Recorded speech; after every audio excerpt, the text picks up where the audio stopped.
Good morning, good afternoon, and a big welcome to wherever you're listening or whenever you're listening to episode 210 of Tree Talk with myself, Jack Neville, and Matt Callan of the Weekly Observer and Vale Star. Again, another action-packed episode to get through.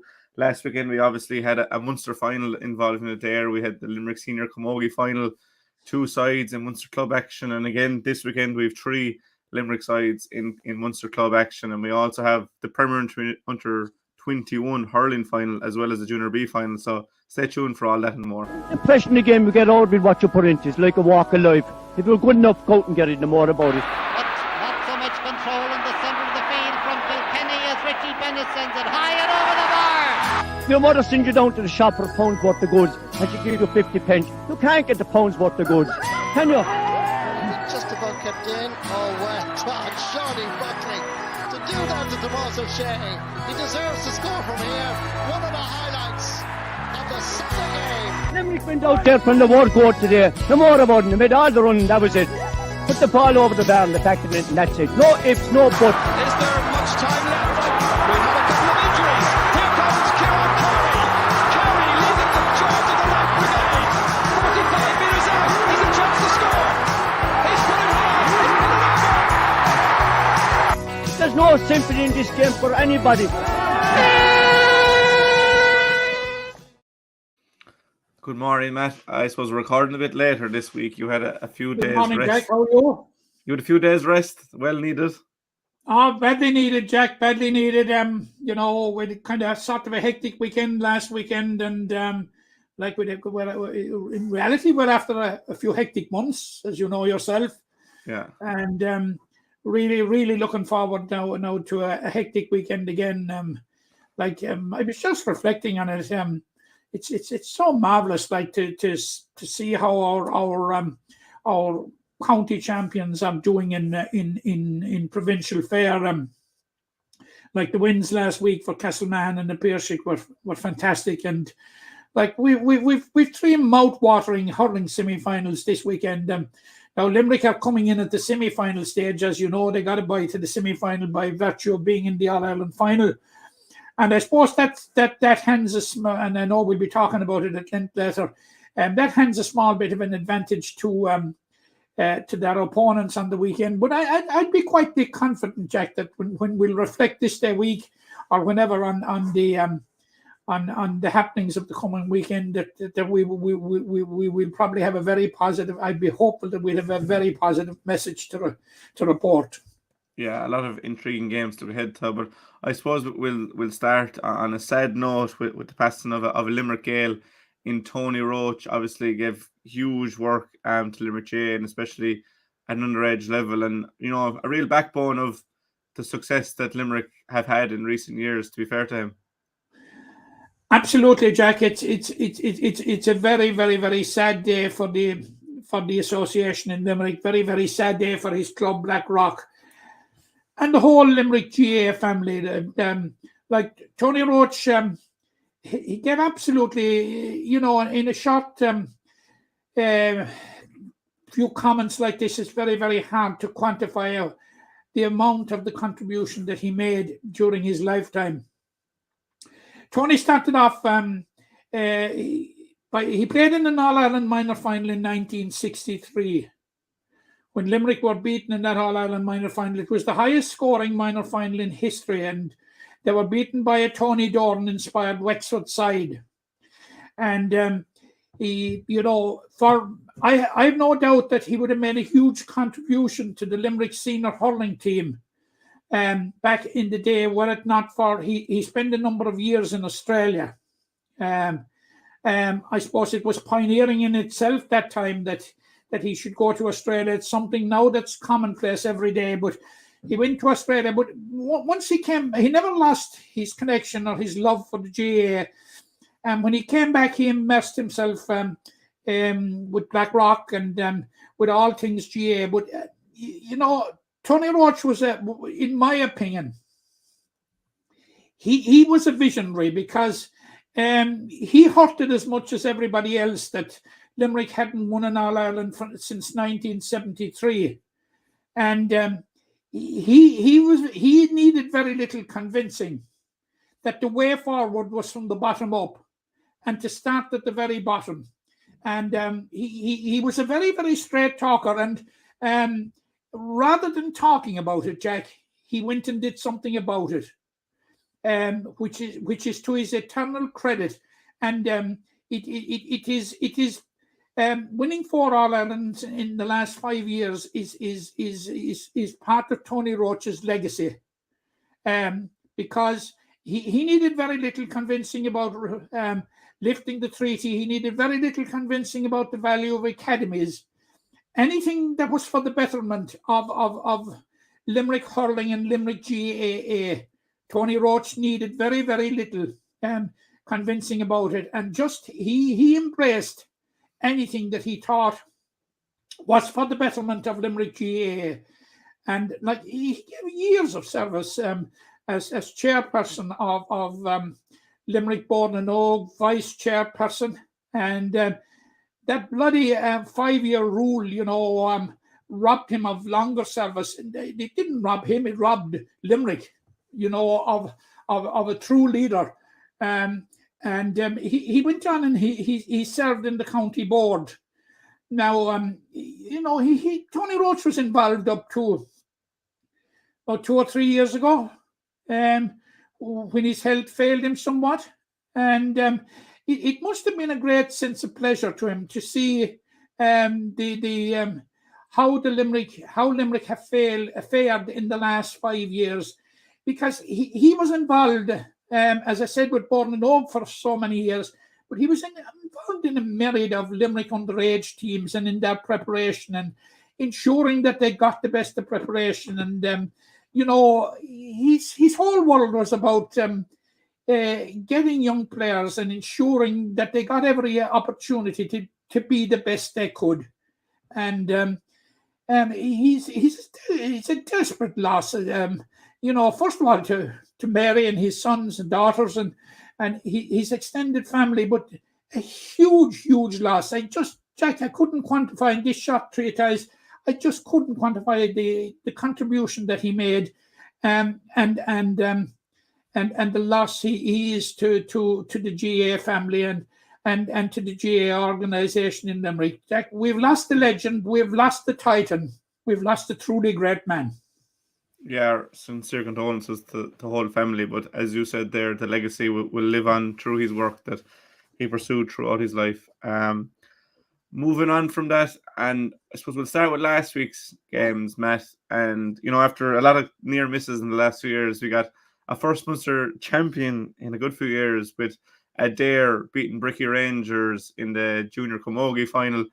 I know you followed them closely all year. And we did say last year when they won the junior that they weren't going to stop there, and they've added intermediate Limerick honours to their ranks. But, a Munster championship has proved elusive for Limerick teams in recent years. But Adare finally got over the line for a Limerick side and, thoroughly deserved their win over Bricky Rangers. Yeah, Jack, and I suppose it's coming in the aftermath of the bitter disappointment. I'm talking in the ladies' context now, which, as you know, I have a great affinity for their games. The losses of Ula, the heartbreaking losses of Ula and Monaghan in their respective football provincial finals. But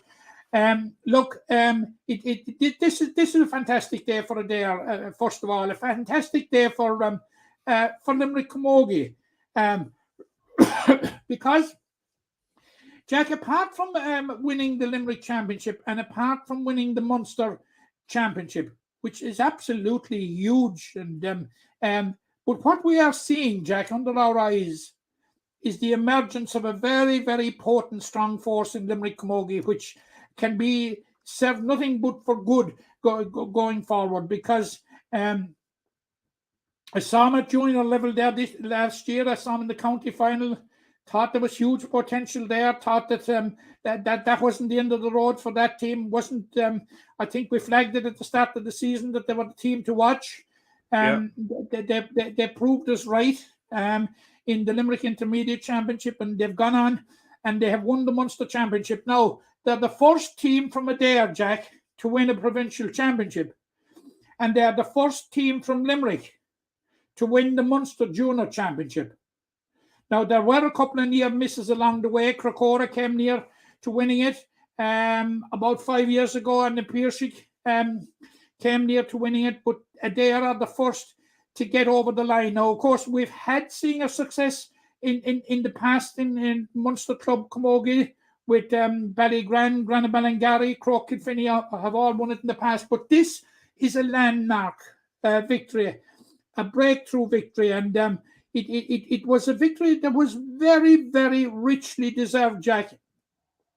And 4-point victory at the end of the day, Jack, does not reflect the superiority that Adare enjoyed in that game. And I suppose, for something to work on, like they just did not put Bricky Rangers away, and they allowed them keep backing at their heels, kind of sort of thing. Now, Adare got a goal in after 45 seconds. Now, they were without the influential figure, 2-time All-Star with Galway, Aisling Connolly, who cried off with an injury before the game, and Aideen Houlihan came on, and she was named as her replacement, and she got a goal after 45 seconds, which was the ideal start. But Jack, in fairness, for the remaining hour, it was a lead they never looked like losing. And that's the point I'm making, that now they did have a couple of opportunities to get a second goal. There was far more action in front of the Bricky Rangers goal than there was down at the other end. But what I've seen about it there, Jack, through the Limerick Championship and onto the Munster Championship, that the measurable improvement is continuing. And now they go into an All-Ireland series, and I'd be quite confident, Jack, that they're going to acquit themselves very, very well, because they have a very, very balanced side. If you look straight down the middle, take Grace McNamara as at full back, hugely experienced. Sophie O'Callaghan, the form of her life, she's the captain at centre back. What can we say about Caoimhe Costello that hasn't been said before? 7 points in the Munster final. The point she got at the end, Jack, that sealed the deal, was absolutely one for the ages, and only a player of the calibre of Caoimhe Costello would get. But Aisling Connolly went fully fitted, full forward. But Jack, if you take the composition of the team otherwise, Paul Neenan and Tony Dunn, who are the joint managers of the Limerick minor hurling team for 2023, Tony Dunn, who was very, very involved with the Adare, of course. There was 4 of the Adare starting team eligible for minor next year.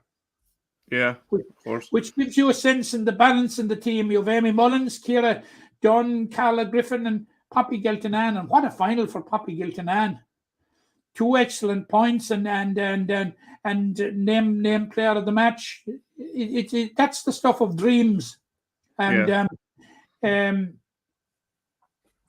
look, the future is very bright now. They have a tough task, Jack, if they're to make it to Croke Park for the 16th of December, which is All Ireland Club's final day. And this is something I would have a certain beef with, Jack. They now play a quarter-final in London on next Saturday at 12 o'clock. And it's going to be a very, very busy day for Caoimhe Costello, who will make a mad dash back to Dublin for the All-Stars that night. And wish Caoimhe the very, very best of luck. Hope she'll come home with one of those coveted All-Stars, which she richly deserves. And then they have an All-Ireland semi-final. They have to travel to Ulster. And having played their Munster semi-final, having to travel to Clare, I'll tell you, it will be it's a very, very worthy Munster final to win. It would be a very, very worthy All-Ireland final to win. And Jack, I don't want to preempt anything, but the team that will be there in it will be a very, very good team. Yeah, if any team beats them. But yeah, so obviously Limerick would have been the ultimate goal for Adare, and it translates into Munster then, and now they can look forward to the All-Ireland series. But we'll look forward to that game. More, it's on, obviously, as you said, next Saturday at 12 o'clock in London. If anyone's going, they might give me a lift over across the water.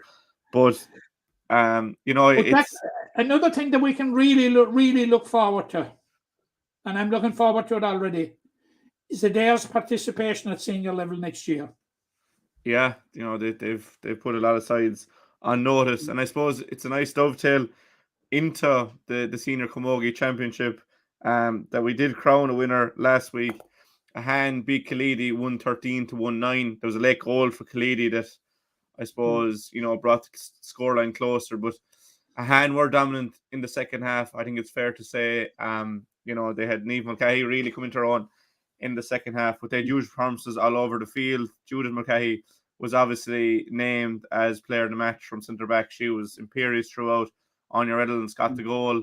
Huge contributions from all over the field. For Kaleedy, probably more limited in that regard. Lisa Scanlon got the first 4 points of the day, and you thought, there was no stopping her, but eventually Ahane got a hold in her. Aisling Scanlon got a goal and 2 points, but overall, Ahane were thoroughly deserving of a first title since 2018. They absolutely, and twas the hold they got on her was that they cut off the supply line because Judith Mulcahy thundered into the game and absolute and excuse me, Jack, something in my throat, but her co-joint captain, Noreen Flanagan, who was originally named to play centre forward but played with wing back because of Aisling Enright cried off. I thought the two of those they grabbed the game by the scruff of the neck, Jack. There, and they cut off the supply, but Judith Mulcahy was named player of the match, Jack, and deservedly so, no question about it. I thought her distribution, Jack, and she got a lot of distributing to do because she got on the ball so much. But her distribution was absolutely first class. Like, her deliveries, her picking out of players in forward positions, I thought she was outstanding. But Jack, it was a classic example of a game when you're in a trench and you want to get out of it, and you need leaders. Judith and Co came to the fore, and Ahane were very worthy winners, Jack. There's no question about it. They got an excellent goal through Anya Reynolds. She actually, she capitalised on what was shoddy defending, I suppose, or uncertain defending by Kaleedy, or incomplete defending by Kaleedy. But her finish was just excellent. And from that point on, sort of that drew the game level. And suddenly, from being 4 points up after 5 minutes, which would be an early healthy lead in normal circumstances, Kaleedy found themselves that they were on level terms after 9. So the momentum kind of swung at that stage, and whilst Kaleedy hung in there, Ahane had captured the lead by half time by just a single point, but very, very few. I don't think there's anybody in the ground could have argued with the outcome. Now, Kaleedy lost a couple of very good players at the start of the season who went abroad, Anya Cunningham and Emer Cunningham, and Anya Cunningham would be a huge loss to any. We saw the contribution that she made in 2021, not only to Kaleedy but to Limerick and to Drumbradford ladies football. A great all-round player, huge loss. But they regrouped and Kaleedy are going nowhere, Jack. Yeah. They're going to be around, and we're Anya to take the return journey on a permanent basis, and it certainly would be a major boost. But I'm a small bit disappointed, Jack, that Ahane didn't get the opportunity to benchmark themselves and test themselves in the waters of Munster Championship. Yeah, that's what there is. I think there would have been nobody's pushover, Jack. No, definitely not. From what I saw, and of course we spoke about Camogie Costello in the junior game, but the performance of Niamh Mulcahy was just phenomenal as well. She's lost none of the appetite for the game, Jack, even though she's after being 2 years away from it. And look, you know, if you're a team there starting out at the start of the year, and you're handed the boost of a player of the caliber of Niamh Mulcahy coming into your squad, you know, that's the tide that lifts all boats, Jack. You know, it was.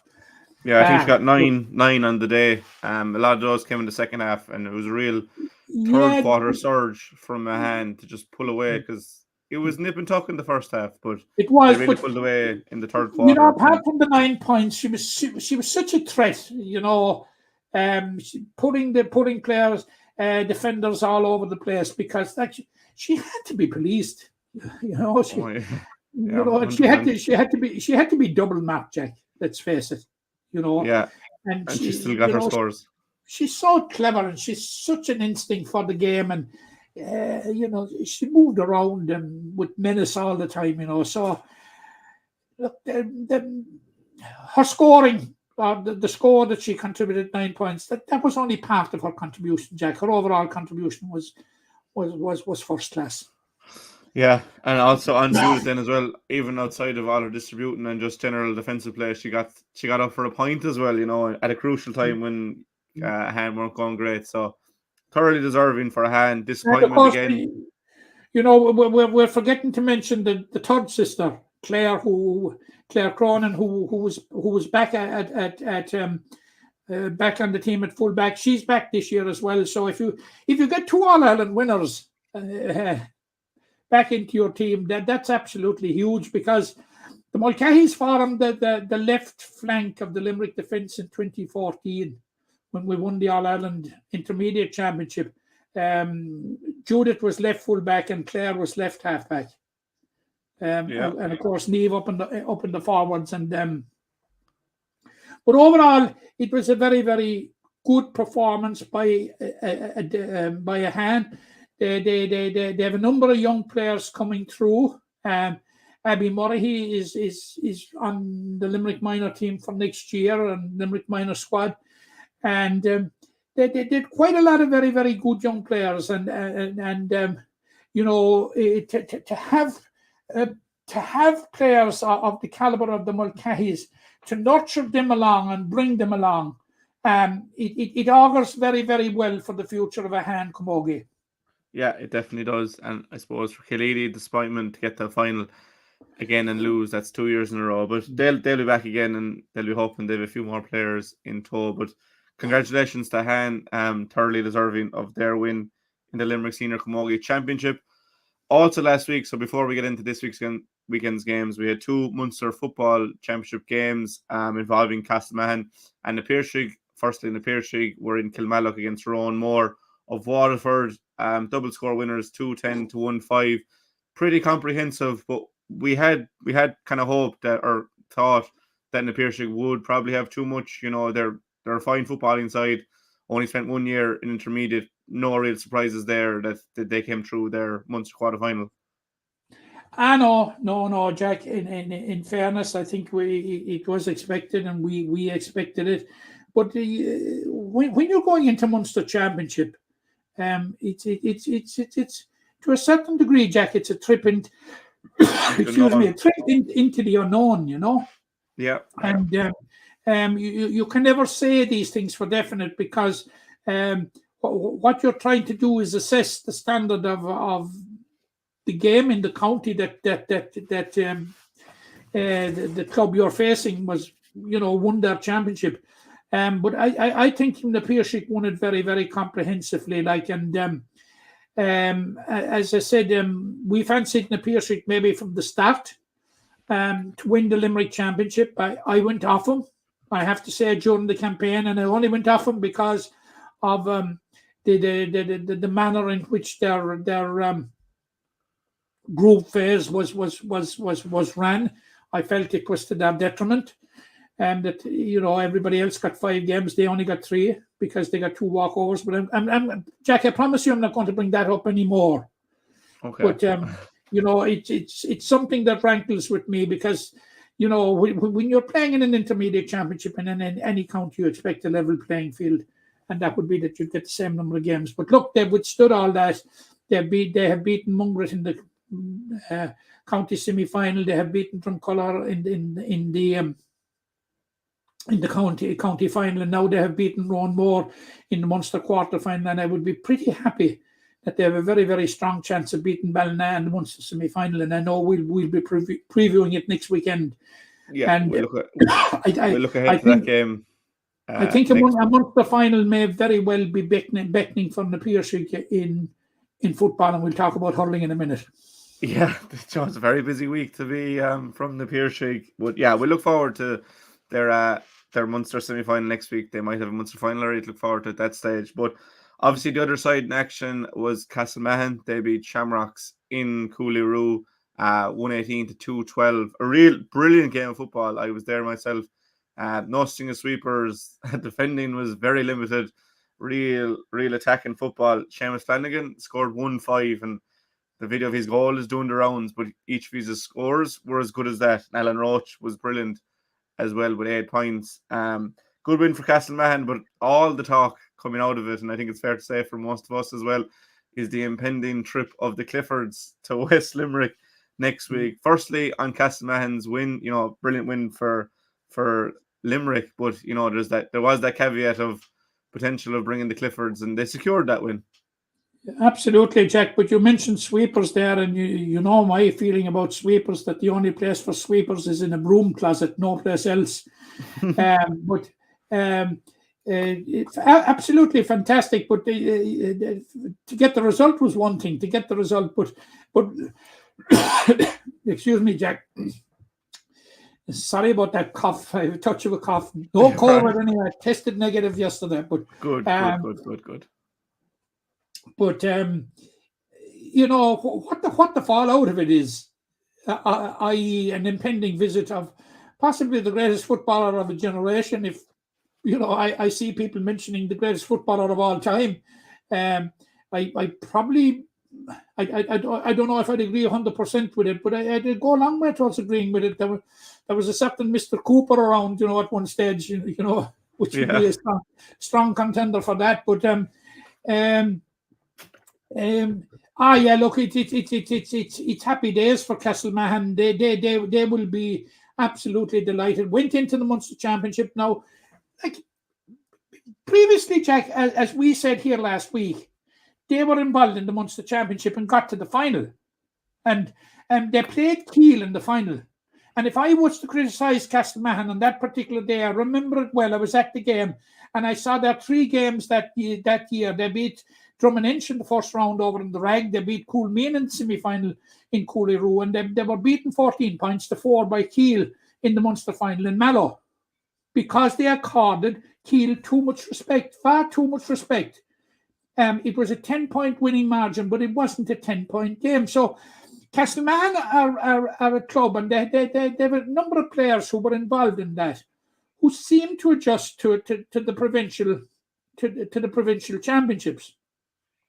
But of course, the thought of facing Fossa and Clifford brothers is just absolutely mouth-watering. And look, it's something really to look forward to. But let's not get away, and let's not forget 4 times All-Ireland senior hurling winner Seamus Flanagan, a goal and 5 points in the Munster Junior Football Championship quarter final.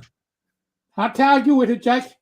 Very hard to argue with, and he was brilliant, really good now last in Castlemahon. He was named at 11, probably played more at full forward, but Paddy Clifford plays centre back for Fossa, so maybe Shamey will just give him something to think about, and if you can get in the scoreboard early. But really, it's a free hit in a lot of ways for Castlemahon. The Kerry teams are always favoured in the junior, intermediate, and even the senior club championships, and rightly so. They win an awful lot of them. So we'll be talking about that game in more, but I am very excited for the visit of the Cliffords to West Limerick. Yeah, man, I'm absolutely delighted, Jack. I'm absolutely delighted for Castlemahon because as I said last week, they previously were intermediate, and they went down in dramatic circumstances. They went down in a relegation final, which they were very firm favourites to win, and it has taken them a couple of years to pick themselves up. And prior to being the year they were relegated, they were only beaten in the county semi-final after a replay by St. Sinnans. Yeah. So, it's great that they have regrouped. And we're talking there about Seamus Flanagan. Alan Roche has been in the form of his life through the Munster Championship in the county final. And did he end up with 8 points last week?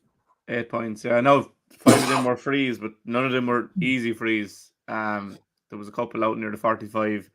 And he set up the final score as well. The score to seal it, I think, was it Jack Condon that got that score. But it was a 2-point game, and Shamrocks were attacking, and Alan Roche just burst down the sideline. There was no one getting near him. Even after putting in an hour effort, he still had the legs to do it. So he was brilliant as well. But even, the defenders played their part. He's a player that has given tremendous service to Ahane Castlemahon, both in hurling and football. And if my memory serves me, he's a survivor from the Munster final against Kiel.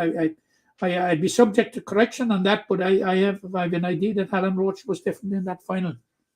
Yeah, there's an awful lot of players there. You could go on and mention the whole Castlemahon team, but we will look at it in depth next week. But we do have an awful lot of games to get through this week, and you talk about the excitement of having the Cliffords coming to Limerick next week. First and foremost, this week it's Na Piarsaigh versus Ballygunner, and to me this is a game that's worthy of being an All-Ireland final. Now it'll never happen because they'll always have to meet in Munster, but I can't remember the last time I was excited for a club game as I was for this. There's an awful lot of narratives coming into this, Matt. Obviously, Ballygunner are defending All-Ireland champions.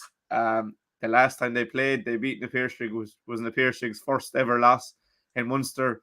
Na Piarsaigh had beaten them in 2 Munster finals at that stage. If you name out the players on it, obviously Na Piarsaigh have a share of All-Ireland winners, but Waterford bring a lot of Ballygunner bring an awful lot of Waterford experience to it. It has all the makings of one of the games of the year.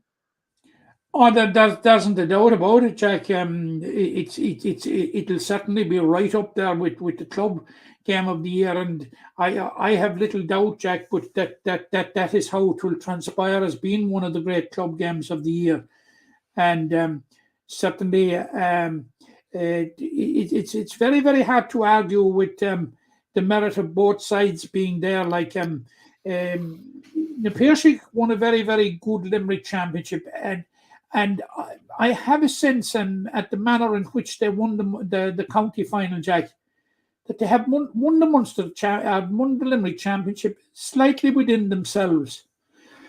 I think that there may be another notch or two there, which augurs well. Of course, like without the cases last year, it was going to be a challenging year for Na Piarsaigh, but they have really, really grouped this year. And if we were in any doubt at all, Jack, about the value of the Casey brothers to Na Piarsaigh, we're left in no doubt with their performances in this year's Munster Championship and or Limerick Championship. Now they're facing the Munster and All-Ireland champions.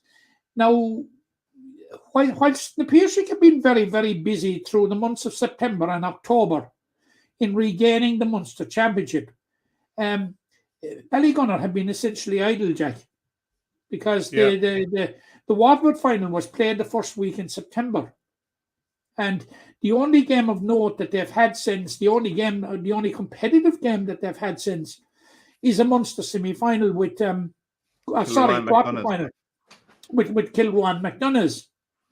So I think to a degree that hands a certain amount of advantage to Na Piarsaigh, in that they have been active week and all the time now.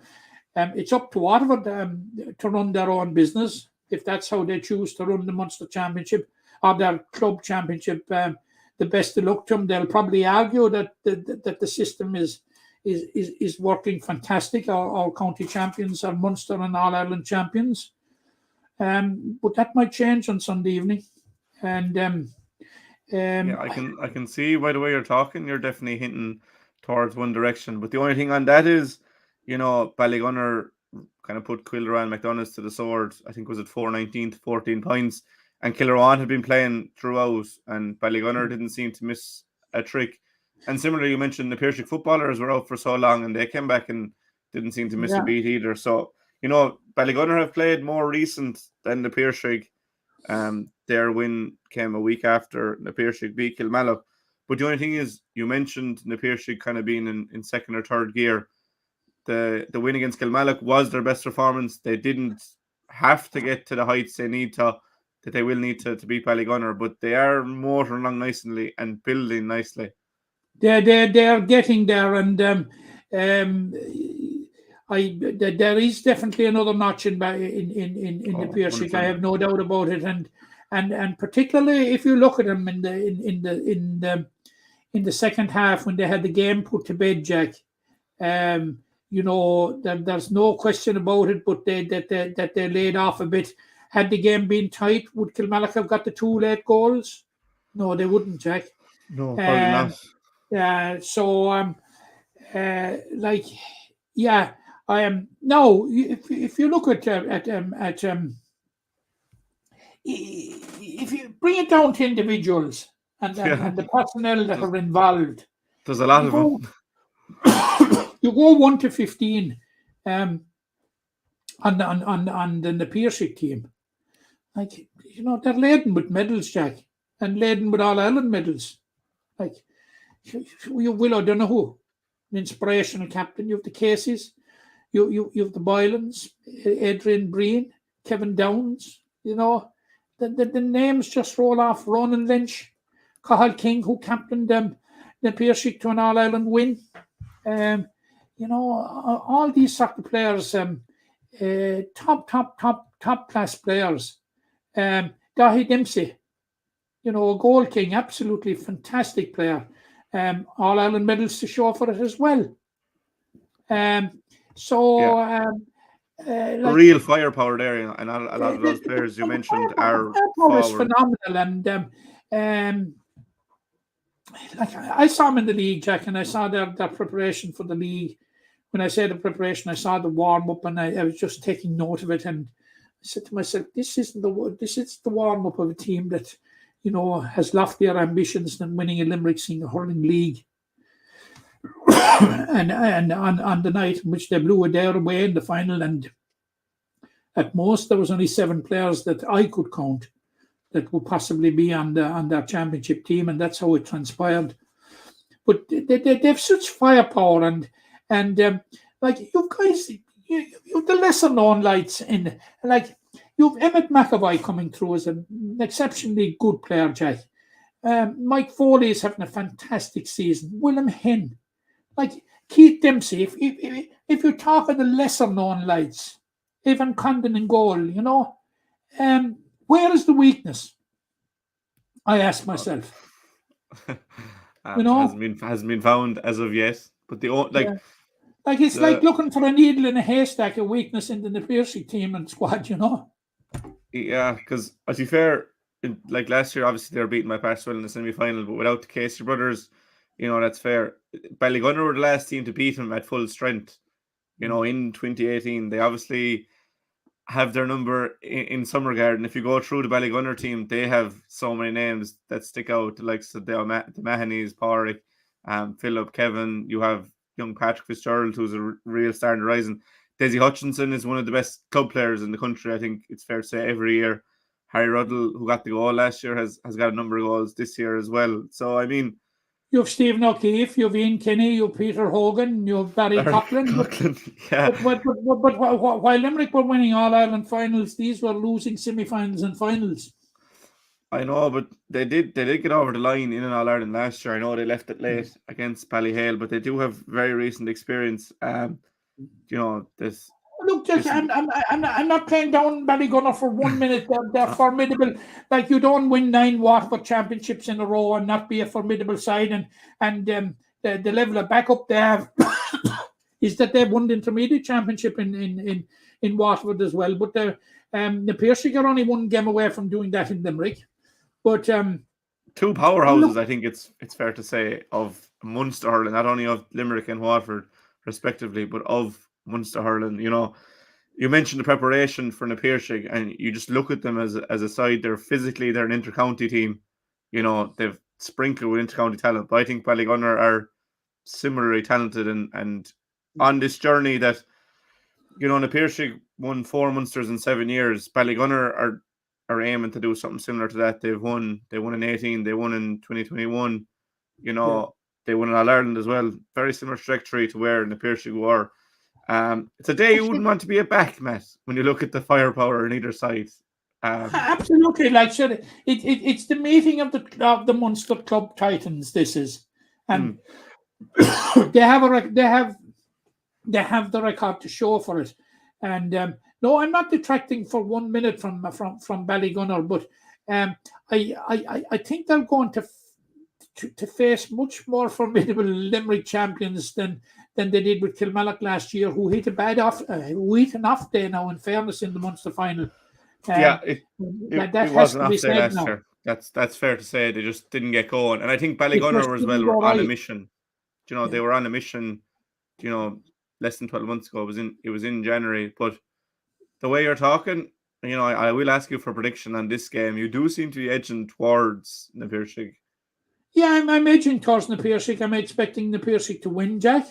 And I won't hide it, not apologise for it.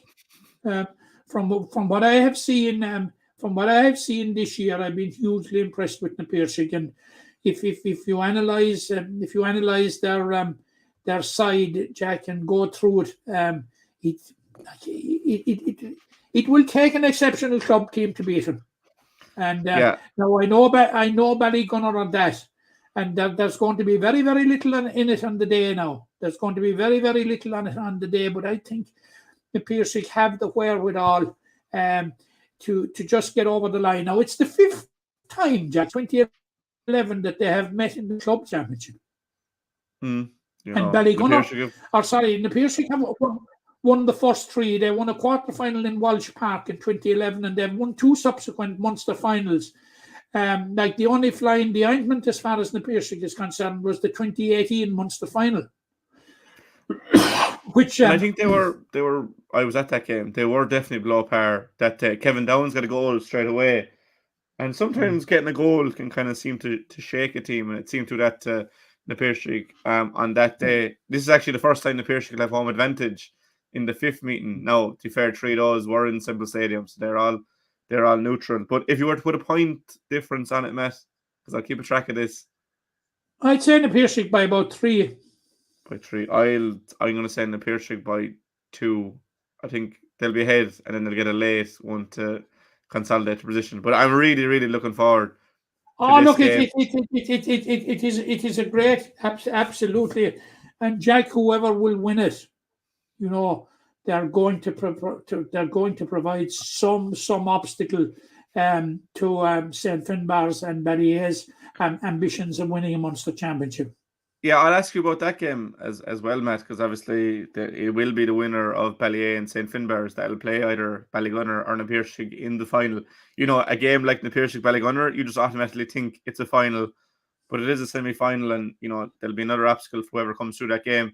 The meeting of the Clare and the Cork champions, the Adrian O'Brien derby, if you wish. You know, 2 good teams as well, Matt, from what I've seen so far this year. Ballyea obviously have huge pedigree in Munster. They won in, was it 16, got to an All-Ireland final, and St. Finbarr's obviously had a brilliant Cork campaign. You know, neither of them will be pushovers. Yeah, well, the Bars only came out in Cork for the first time since 1993, Jack, and of course, when it comes to club championships, the Bars hold a unique record of they alone are the only club that have won the the All-Ireland senior clubs hurling and football championships. They've won a couple of football championships, but it's a long time since 1993 for the Bars to be away from the limelight and from the Munster campaign. But they will be very, very formidable, Jack, and they have a team that has been painstakingly built over the last couple of years, and a number of good young players that some of them who have been flirting with being on the Cork senior panel, and they had a number of players, the likes of Ethan Toomey and those who won All-Ireland under 20s with Cork, and you'd have stallers like David Cahalane and of course Jack Cahalane and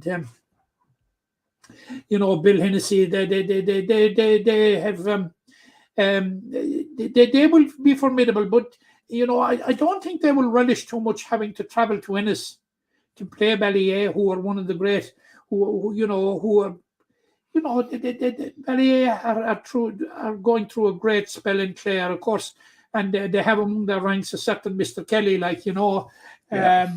which can potential match winner on his own. Look, this is a mouth-watering semi-final as well, and it might be tended to be overshadowed by the fact of the meeting of Ballygunner and Na Piarsaigh, but this in its own right, Jack, is has the makings of a cracker, and I think the Mars will probably do well to come out of it. Yeah, I think they will win, to be honest. I think they possibly they may be good enough to win, but call it. They'll have it all done when they'll have Ballyea beat. Just about shaded for the Bars. For the Bears, yeah, I'm thinking the Bears as well myself. Obviously Ballyea have all the pedigree, but I just think sometimes when a team has been away for so long that they're just desperate to get that Munster win. So both going the Bears, both going the Piarsaigh. Won't be surprised to see a Ballygunner or Ballyea final in any way, shape or form. No. Look, that's the intrigue of it, Jack, and that is the beauty of the four that have come through. Picking a combination, like there are a number of combinations of what the likely final might be. It could be. I wouldn't back what we have there. But obviously that's not, the senior isn't the only show in town by any means. We obviously have intermediate and junior, both of them throwing at 1:15 on Saturday. In Kilmallock, Monaleen will have Limerick home advantage, I suppose, when they play St. Joseph's. Dora Bearfield, obviously Dora Bearfield have had a game under their belt. They beat Kilgarvan in the quarter-final. Monaleen haven't played since they beat Bruff in Kilmallock, 3 weeks ago. But Monaleen were good that day, did a really good campaign, topped the Premier Intermediate group, won the championship, and they'll be gunning for this game. They won't have any fear for Dora Bearfield. They won't, Jack, and by coincidence, it's Monaleen's second time in this competition, and just to give you a background, and when they were previously in it in 2016, they met and beat St. Joseph's Dora Bearfield in the Gaelic grounds. Now that's going to count for very, very little on Saturday. I'm going out to that game and I'm really looking forward to it because, look, Jack, there isn't a question about it. The Monaleen team that has been promoted is immeasurably better than the Monaleen team that has been relegated. They have regrouped spectacularly. They have an influx of very, very good young players, which they have used judiciously. And you have the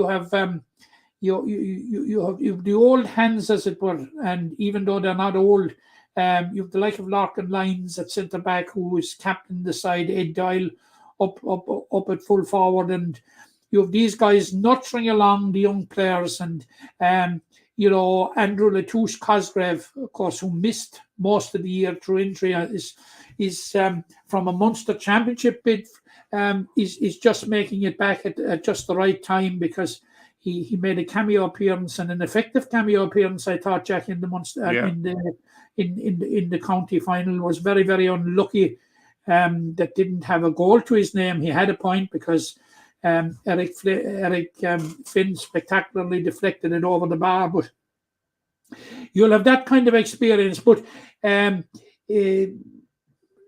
Joseph's Dora Bearfield, Jack, of course, are a club with a bit of a tradition, a tradition that was founded and garnered by the emergence of, and I suppose of three of the game's greatest players at the one time, when they had Shawnee McMahon, James O'Connor and Ali Baker, who helped them to win the Munster Senior Championship, Clubs Championship in 98 and 99, and the ultimate prize of all in 1999. So they will be coming from that tradition, but it's a long time ago. And by coincidence, Shawnee McMahon was centre back on that team back in 98, 99, when I would rate Shawnee McMahon one of the best centre backs I ever saw, Jack. And by coincidence, his son is centre back on the current team.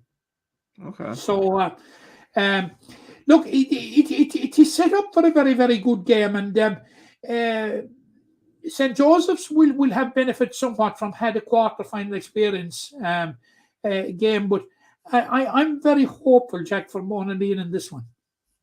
Yeah, I'd be hopeful for them as well.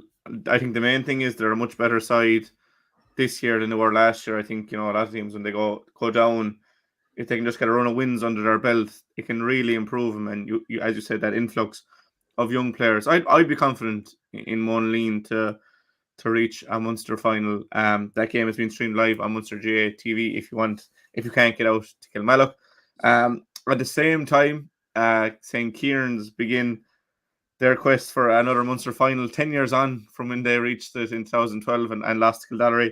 They play a banner side that also beat Kerry opposition in the quarter final. I think it was the Shane Meehan score. I think he scored 2-12 out of 2-15 against Kilgarvan, Kerry champions, and they were Kerry intermediate champions, whereas this is a junior competition. So to come through a Kerry team, like St. Joseph's, Dora Bearfield did as well, will be difficult. But St. Kieran's, again, are a way better team this year than they were last year when they reached the junior final. So again, you'd be very confident in St. Kieran's, I think. Yeah, and whatever David Clifford can do, Shane Behan can do better when it comes to the scoring stakes. But you're absolutely right. He got 2-12 in the semi-final out of 2-15, was it? 2-11 out of 2-15. St. Kieran's are very seasoned, Jack. And I was just comparing the squad that were beaten that day in Mallow, which were very, very unlucky, Jack, to lose that game. And it was a game in which they lost Donny Nolan as early as, I'd say, the first 10-15 minutes. And he was their scorer-in-chief at the time. And happily, he's back and he's around. But they have about 10 players, Jack, from that era, that featured that day, actually, in the game against Kildare, who are still around. And that brings a huge, huge wealth of experience. Yeah. Back then, they did it the hard way. They beat the Tipperary champions. I think they were Kilsheen and Kilcar, or Kilcash, yeah. In the quarter-final, they beat the Kerry representatives. Was it Causeway in the semi-final? It was Kenmare Shamrocks. I was looking up yesterday. Kenmare Shamrocks, you're right. Kenmare Shamrocks. And they lost that final by 2 points to Kildare. Now, Kildare on the day got an exceptionally good goal, which was probably worthy of winning any game. But St. Kieran's really very, very, very unlucky towards the end there that they could have snatched it. Now, I saw St. Kieran's a couple of times last year in the Limerick Championship. I have to say, Jack, and I think I said it here last week, I was surprised that they were beaten in the county final last year, but it may not have been the worst thing that happened to them, because they're refocused and they certainly have come back a much better team, Jack, a much more stronger, a much more, a much better unit altogether this year. They obviously have learned from it. They have tweaked around the positions of some of their players, and they're really, really formidable. And I think they're really geared up for this one, and. They will be calling on all the experience. Like they've gone through the Limerick Championship, Jack. And let's face it, the Junior A Championship in Limerick is of a decent standard, Jack, a very decent standard. But to get through it there's a bit of a minefield, and there's a few mines to be negotiated there. But they've done it spectacularly, Jack, with 8 wins from 8 to win it. You can't argue with a team that plays 8, wins 8. and walk away with the cup, they're well entitled to it. And they will come into this game with considerable momentum from that. And they will also come in with the mission, Jack, that for at least 10 of the players, I reckon, and I'm not going to name them here now, but I have them on the top of my head of who featured that day and who will be involved again at the weekend. Munster Championship is a bit of an unfinished business for them. And I think that I think they're up for it. Notwithstanding the threat of Shane Meehan, and I'm sure that the management team in St. Kieran's will be working overtime in the coming, in the lead up to Saturday's game to ensure that the current Clare senior player is well policed. I think St. Kieran's are up for it. I think they're good enough to qualify for a Munster final. Yeah, I think we could very easily have 3 Limerick teams in a Munster final this weekend. Kieran's do have the players to shut down a player like Shane Meehan, but sometimes those exceptional players can win a game single-handedly, as he did in the quarter-final. But I would be confident for both Monaghan and Kieran's. Probably more confident. Jack, the McCarthy brothers form the backbone, the spine of the St. Kieran's defence. Paddy at full back and Brendan at centre back. They're going to be a match for anybody, and they won't be in the slightest phased by Shane Meehan. They will deal with it. Yeah, I'm more confident for Kieran's and Monaghan than I am for Na Piarsaigh, but I am confident in all 3 of them. It'd be great to see 3 Limerick. I don't know. Can you remember the last time there was 3 Limerick teams in Munster finals? Has it happened before? No, I can't, Jack. You have me stumped. Yeah. I don't think so. I think there was maybe a year, was it 2012, that when Kieran got the final, I think the intermediate champions got to I could be wrong now, but I don't think there's been a case where you've had 3 Limerick teams getting to Munster final. But look, Limerick are the team to beat on inter-county scale. So unfortunately, Jack, I can remember a year or two, I'd say, when the 3 Limerick teams went out at the first hurl, but that's water under the bridge now, and those are days that are not to come back. But it would certainly be a fantastic win by come what 3 o'clock tomorrow. We will have 2 legs of it over anyway, and we will know. Yeah, look, we'll be confident and we'll be hopeful. On this Sunday, we've 2 Limerick finals down for decision as well. We have the Junior B and the Premier Under 21 Hurling Championship finals. We'll start with the Junior B, Doon versus Brough. 2 sides that have been good this year. Brough have been very, very good. Obviously lost last year's final. They're 1 game away from winning the grade, and we've seen that, and I mention it every week because it happens nearly every week, that a team coming back from losing a final to win it, but facing a formidable Doon side in the final. Yeah, and I suppose when you speak about the Doon team, Jack, it has to be remembered that this is Doon's 3rd team. Yeah.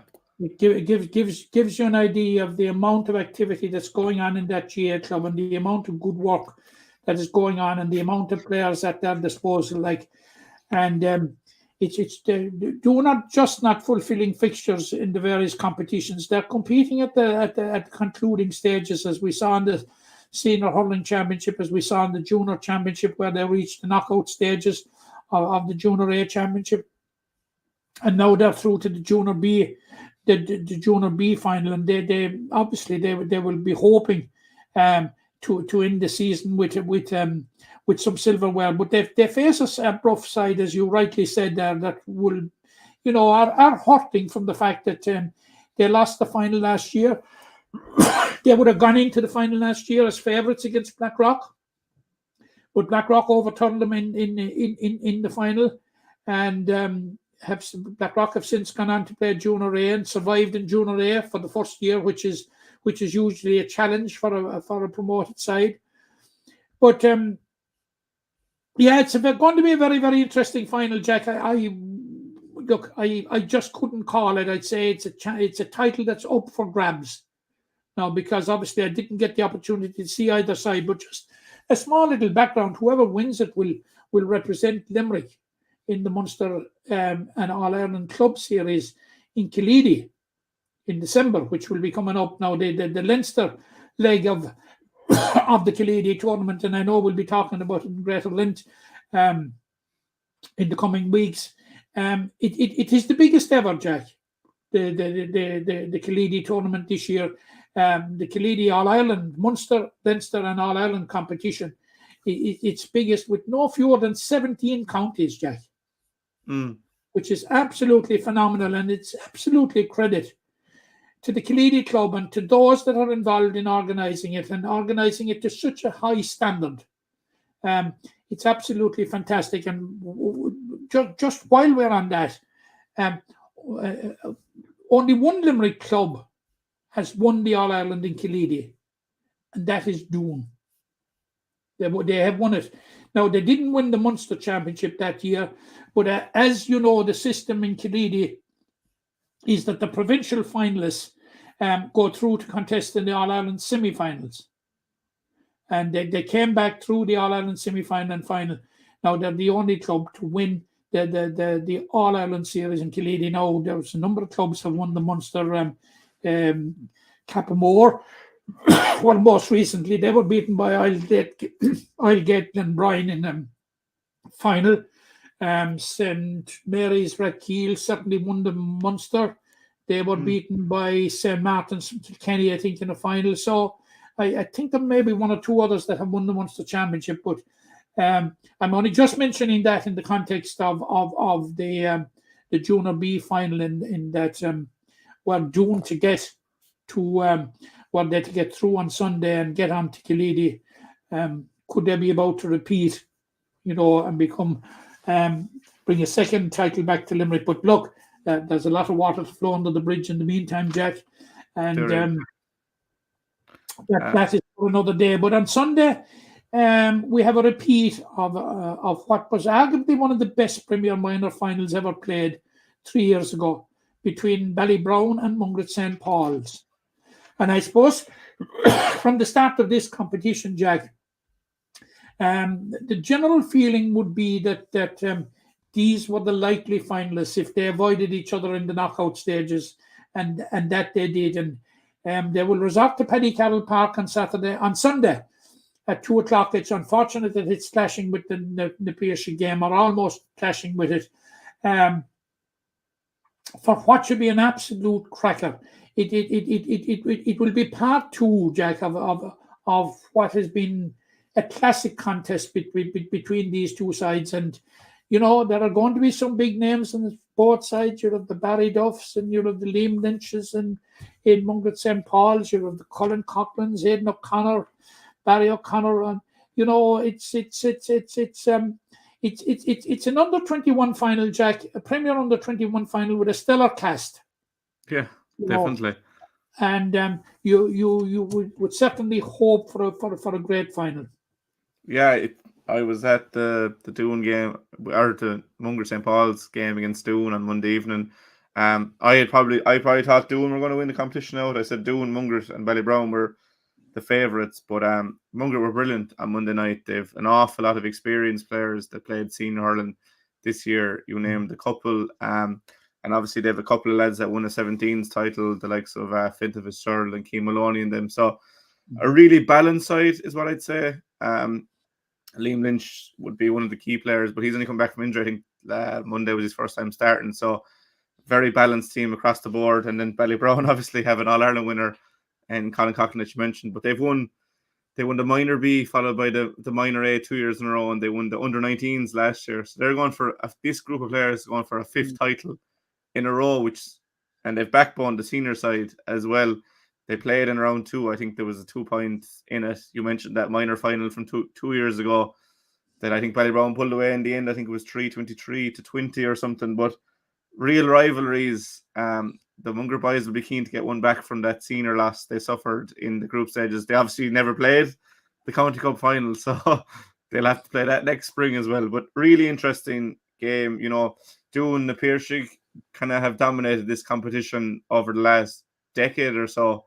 doing it 1-3 in a row. Na Piarsaigh won 7 in a row. So it'll be good to see a new name on the trophy, relatively new name. But it should be a really interesting game on Sunday in Ballygunner. If you were to call it, Matt. I haven't seen any of them, Jack. You have an advantage on me there, I think the return of Liam Lynch is a massive boost. We saw what he did last year, and before he suffered that injury, hugely influential player. I probably lean towards Barry Brown, Jack. Yeah. From what I'm hearing, I'd just probably lean, but I'd be reluctantly leaning. Yeah, they've huge experience. Cautiously leaning, Jack. Sorry? Or cautiously leaning. I'll go the other way then, just to go the other way. But they do have a lot of experience in finals, Bally Brown. It'll be interesting. And from what I can gather, majority of both teams, they have a lot of players underage again next year. So wouldn't be surprised to see them in the final again next year. But that's 2:00 this Sunday in Ballygunner is the Premier Under 21 Premier Under 21 Hurling final between Ballybrown and Mungret St. Paul's. Before we finish, Matt, John Kiley got more recognition during the week and thoroughly deserved. I think it's Dr. John Kiley now, I think is his official title, but he was one of a number that were honoured in UL, I think on Tuesday afternoon, got an honorary doctorate. And true to the man, he was very quick to claim that it was recognition based off the Limerick hurling team's performances. But Declan Hannon says every year on the steps of the Hogan stand that John Kiley is the kind of glue that binds it all together. We know where he were before he came involved, even ever outside of the senior hurling team. But when he made that call in 2009 and helped to get a Munster title in 13 and 21s and 15, and eventually that breakthrough in 2018, and more recognition for Dr. John Kiley, and thoroughly deserved. Oh, richly deserved, Jack. Any accolade that would come John Kiley's way wouldn't be enough for me, because I, as somebody that has painstakingly lived through the bad days of Limerick GA, to see what John Kiley has done for Limerick hurling, to see what he's done for the morale of this county, Jack, is just absolutely fantastic. And congratulations, John. It is absolutely nothing more than you deserved.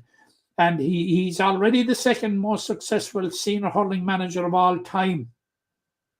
And he has 4 senior. He's a 5 times All-Ireland winner, Jack. Yeah, one under 21 and 4 senior, and you ain't seen anything yet, I think, but absolutely fantastic, Jack. richly deserved, and just Jack, the way John Kiley represents himself and his county, Jack, is absolutely phenomenal. I thought, Jack, and I said it to him since I happened to meet him. I thought his interview at the All Stars was something absolutely fantastic, just typical of the man. And look, John, he's such a credit to everybody, to himself, to his family, to Galway, to Limerick. Happiest the congratulations to John. Any accolade that comes your way, I'd always want more for you, because you deserve it. Yeah, definitely deserving it. And before we go, I suppose there was a picture doing the rounds of St. Francis Boxing Club of Aaron Gillan, Keane Lynch and Kyle Hayes in their trend. I don't know if you saw it, but we all know the impact that the boxing training had in late 2017, early 2018.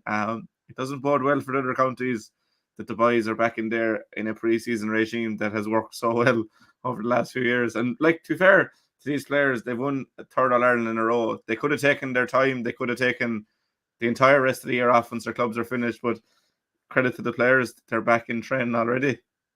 Yeah, but Jack, this is why they're special. It's an 2023 All-Ireland final is unfinished business, even though they've won 3 in a row. this is what makes them great. You know, they're on the threshold of being the greatest team that ever played the game. Yeah, And definitely. And you know, you could make the case already, to be fair, but I don't think, judging by the players themselves, I don't think they're happy with where it is at the moment. And they've often mentioned, not really to live in the moment, not to dwell on what they've achieved. They can do that when they're older and they're sitting down on the high stool. But for now, there doesn't seem and to then be. like the naysayers will come on and say to me, you said they're the greatest team of all time. What about Cork? What about Kilkenny? What about Tipperary? What about them? I say. Yeah, I'd be, and we've a comment in here. PJ Lackey is saying they are the greatest, and you're saying there's more to come. That when all is said and done, I think it could be a case that there is no team that opposes them in that regard. They will go down as the greatest. But that's all ahead of us. We are in the middle of the club Munster Championships. Once they come to conclusion, it'll be full steam ahead for McGrath and Munster Hurling Cup, and then you'll have the league. And before we know it, we'll be in the Munster Championship, Matt. But we wish the best of luck to the clubs in the Munster Championship at the moment. I think that's the main thing. You wanted to come in with something there? I do just 2 or 3 small points, Jack. First of all, congratulations to Adare Roche on winning the Dean Ryan Cup. That augurs well again for Limerick for the future, and congratulations to them and wishing them the best of luck as our sole representatives in the Harty Cup quarterfinals, which they reached during the week. Now, since our last podcast, also Jack and I omitted to mention it to you off air. The Ray Dempsey's Limerick senior football management team has been completed. Oh yeah. And thankfully now Anthony Maher and Mark Fitzgerald is coming in from Kerry. Anthony Maher, an All-Ireland winner, is coming in as coach. But it's worth noting that there is a considerable Limerick input in their own Joy and Mike Downey are among those that are coming into his backroom team. So we were left wondering what, who, if, and what input there would be from Limerick, and certainly that it's great to see that Owen Joy and Mike Downey are, and John Chalk as well. Pardon? And John Chalk as well. Yeah, John Chalk has come in as goalkeeper, as goalkeeping coach. And of course, John has been involved before, both as a goalkeeper, and I think he was part of Billy Lee's backroom team. But it's great to see him in that. We know what Chalky has achieved with Kildimo Palace Kenry hurlers, but he guided Kildimo Palace Kenry to an intermediate football championship last year. Mike Downey, for instance, guided Fina Kilmeady to Junior A football championship honours last year, and to the threshold of Premier Junior honours this year when they were beaten by Castlemahon in the final. He's the manager of Fina Kilmeady. So, and Mike has been around the Limerick football scene for quite a while, and I'm delighted to see Owen Joy come on board. Owen Joy was probably, Jack, one of the most talented footballer this county produced for quite a while until his career got blighted by injury. But there are few people that I know in Limerick that are more passionate about the game of football and about football for his club and football for his county than Owen Joy. And I'm delighted to see Owen in the backroom team. So, we were considerable. We were wondering what the Limerick element would be, and I think Ray Dempsey, in his first big call as Limerick manager and taking over the mantle from Billy Lee, which are huge boots to fill, I think he's got the first call dead right. Yeah, it's a really exciting background team. I think it is, to say the least. We've 75 minutes on the clock, Matt. I think we'll leave it there. Obviously, over the course of that time, went through an awful lot of things. The best of luck to the 3 teams in Munster Championship action this weekend. We obviously have the 21s Premier Hurling final and also the Junior B Hurling final as well. So the best of luck to the 4 sides competing there. A huge thank you to everyone for listening and tuning in. Make sure if you're watching online. Make sure to like and subscribe because there's plenty more content to come. And a huge thank you to you, Matt, as always, for giving your in-depth analysis. We'll be back next week to look forward to some Munster club football action and to review the Munster Hurling Club Championship action. So a big thank you to you, Matt, and we'll talk soon. Thanks, Jack. Cheers. Especially in the game, we get out with what you put into. It's like a walk of life. If you're good enough, go out and get it, no more about it. But not so much control in the centre of the field from Kilkenny as Richie Bennett sends it high and over the bar. Your mother sends you down to the shop for a pound's worth of goods and she gives you 50 pence. You can't get the pound's worth of goods, can you? Just about kept in. Oh, well done, Johnny Buckley. To do that to Tommaso Shea, he deserves to score from here. One of the highlights of the Sunday game. Limerick went out there from the war court today. No more about it. They made all the running, that was it. Put the ball over the bar and the back of it, and that's it. No ifs, no buts. Is there much time left? We have a couple of injuries. Here comes Kieran Carey. Carey leading the charge of the right brigade. 45 metres out. He's a chance to score. He's put it high. He's put it over. There's no sympathy in this game for anybody.